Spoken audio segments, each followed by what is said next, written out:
Trevor Milton, I guess, was similar in using Twitter as a tool to come out and stir up investor confidence and kind of that persona. You seem to be,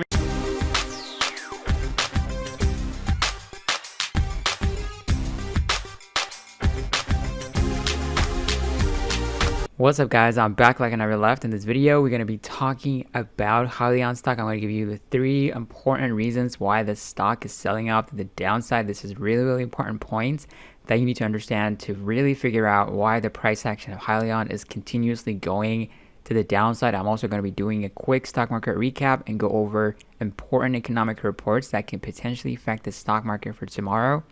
I'm going to cover all this important information coming up. All right, before we get into the video, I appreciate it if you can hit the like button. If you are new to the channel, make sure you subscribe. If you have any questions or any comments, make sure you drop in the comment section below. As you can see over here, the major headline that came out today was that Trump calls off coronavirus stimulus talks until after the election. So on Sunday, we talked about the stock market was going to be super volatile and it's going to be super crazy because there was a lot of things that could potentially affect it. One of them was being if they're going to move on with the stimulus package and potentially pass it, or if they're going to decline and not go with the deal. So that was significantly going to affect the stock market to the downside, and that is exactly what happened today, unfortunately. So President Trump tweeted that the deal that they're working on right now for them to stop and pull out of the deal, and he's going to potentially announce and pass a massive stimulus package deal after the election. So that is one of the important things that affected the stock market at the downside. Right when the tweet came out in the afternoon, it just started to go to the downside. We closed 1.42% at the downside, and after hours we're down 0.3% at the downside. So we're definitely expecting a lot of volatility coming up pretty soon in the next few days. And the majority of the stocks that have been hit pretty bad was the tech companies, Amazon, Facebook, Apple, Microsoft, Google. They all went down significantly to the downside. Yesterday, they were up significantly because, of course, the president recovering and the talks were going smoothly. And unfortunately, today things went south. There's still some sectors that performed pretty good, like the utilities. They were positive for the most part, which is quite surprising. The majority of the time when this negative news comes out, they're drastically sell off to the downside, but the utilities were managed to close green. And we also have a few other companies here and there like Nvidia, Carnival Cruise were positive for the day. Now let's talk about Hyliion stock. So as you can see over here today, it's down minus 15.2% to the downside. Also in after hours is down minus 2.2%. So in the afternoon it was started to recover a little bit. It went to $36. But that tweet from the president really drastically affected the majority of the stock market. So Hyliion stock also sold down to the downside. So I'm going to be covering what are the 3 things that affected the stock to sell off to the downside, specifically when a lot of people are expecting the stock to go higher, at least to the $60 and above. Some people are expecting $85, $100, $120. So we're going to go over why that did not happen. So the first reason is going to be the negative sentiment that came out of Nikola Motors. So Nikola Motors was a company that did a reverse merger that went public. Unfortunately, the company has been caught in a lot of fraud and they've been lying a lot. People are associating these SPAC companies as if they want to just go IPO public really quick and cash out the money. So that is exactly what happened to Nikola Motors. Trevor Milton, he was able to take advantage of the SPAC deal that he made. And he's out. He made a lot of billions of dollars, even though he's not able to sell some of the shares. Are still locked up, but he even made a lot of millions of dollars even before the merger happened. He sold off and he made more than $70 million. So he was able to really capitalize on the SPAC merger deal that happened, and he is really sitting pretty well right now. So a lot of people watch that, the negative sentiment that happened with SPAC plays. They're scared that the same thing could potentially happen with other companies, even though that might not be the case. So that is why you're looking at a lot of selling off happening within these SPAC plays, even though when they announced that they're going to be doing the merger votes pretty soon, even after the merger, they've been selling off significantly to the downside. So that was one of the general trend that we were seeing at first.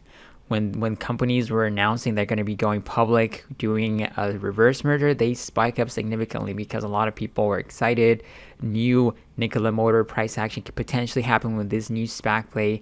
And that's exactly the opposite of what's happening right now because of the reality of Nikola Motors, which is eventually a very deceptive company.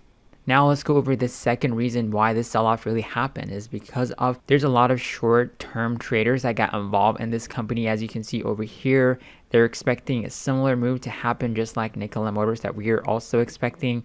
We want the stock to even to go to $60 at minimum. We're expecting these kind of price action move to happen, at least a new 52-week high to hit after the merger.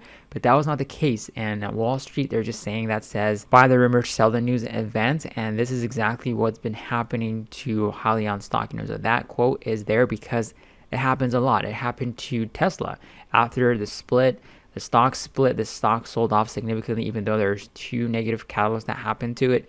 The stock sold off to the downside. The same thing happened to Apple right after the stock split. After a few days, the stocks just sold off to the downside. So the majority of the time when these companies have major announcements to come, there is a very, very drastic move that happens when they initially announce it. So this is exactly what happened to Hyliion. So they announced they're going to be going public. It just went up and it just doubled within a few days, so we were talking about this company over here, and eventually it pulled all the way from the high to the low, which is a 40% drop, and a lot of people also became skeptical and walked away from it. And we talked about how there's going to be more catalysts that can affect this company in the future, and that's exactly what happened, because now we're getting closer and closer to the merger, and people start to realize, wow, this company can definitely have another second or third leg coming pretty soon. So it doubled again right over here from $20, from $19-20 to $40, and it broke out of the high that it made over here.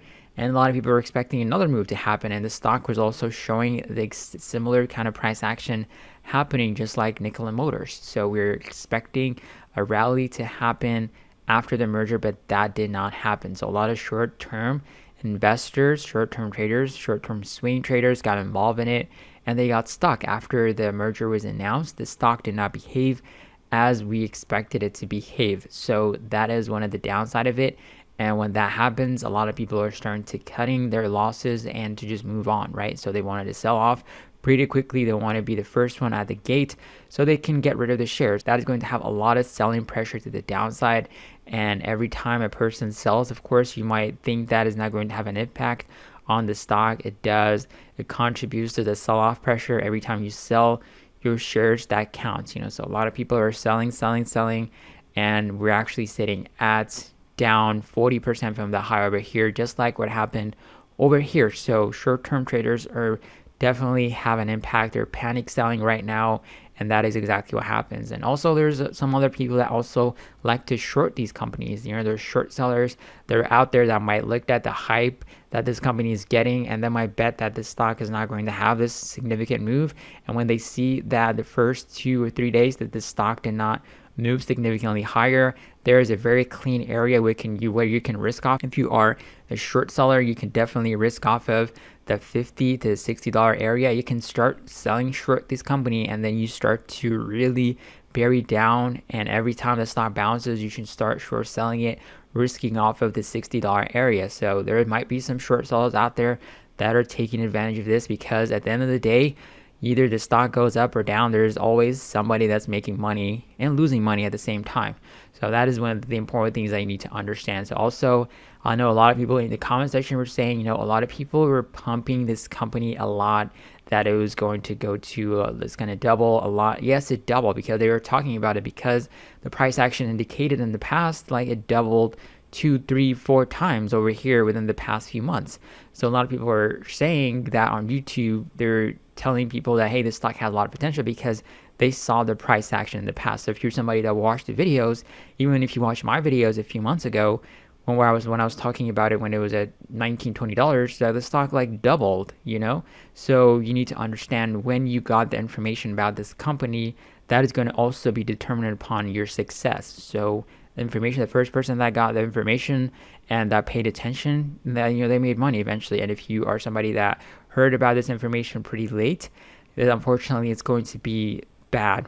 Right now we're sitting in a very bad situation. Also, there are people that are pumping up the options, which is not ideal, which is really a very, very bad thing. Like yesterday we talked about how options are rocket fuels, but they're ticking time bombs themselves, so you have to be super careful. Now let's talk about the third thing why the stock is selling off to the downside. The third thing is really the company CEO was not really pushing their products that much. A lot of people are saying that they're expecting new deals to happen on Monday.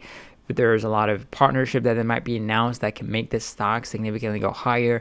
But Thomas Healy, the CEO, he's out there. He's really not that marketing individual like Trevor Milton was. So he was really reserved even when he was asked about some of the partnership that they're working on, some of the social media activity that he was doing. We're going to be watching a quick interview that he did with Yahoo Finance to see how he handles social media scene and why he's not really pumping up a lot of the products that they have or the partnership that they have on social media that much. Let's check out that video.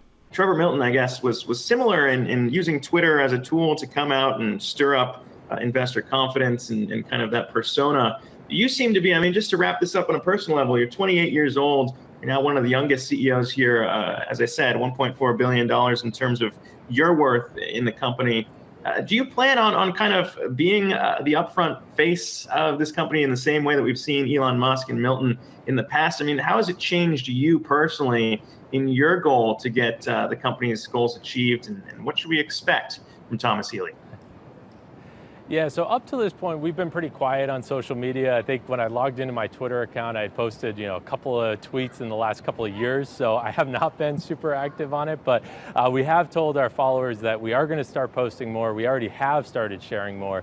And the way we look at it is we're on an amazing journey here. There's a lot of really exciting things going on. We've got a lot of great customer discussions underway, and we want our investors and our viewers to be following along this journey with us and truly be a part of it. And so we will be sharing more. We're not going to be posting multiple times every day, breakfast, lunch, and dinner. We're not going to be doing that, but we will be sharing more as we want people to be along this journey with us. In the long term, this stock definitely has potential. So that is what we have to say about it. So these are the three things. The first one is just the negative sentiment about Nikola Motors with SPAC plays.